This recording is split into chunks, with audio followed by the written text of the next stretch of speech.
महानदी कूले आज जन्म नहीं गौरवर नुआ परिचय कलिंग तरंगिणी एक बोईत जहाँ आम ऐतिह्य और संस्कृतिर जीवंत प्रतीक।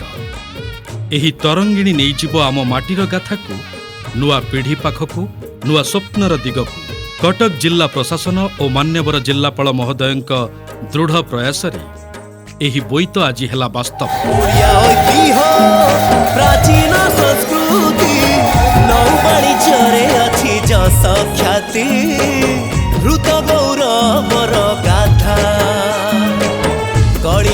आसंतु एही गर्वमय मुहूर्तर साक्षी हेबा और आम ओडिशार गौरव कलिंग तरंगिणी सहित जोगदे एक नुआ ऐतिह्य लेखिबा आम ऐतिहासिक बालीजात्रा 2025 रे।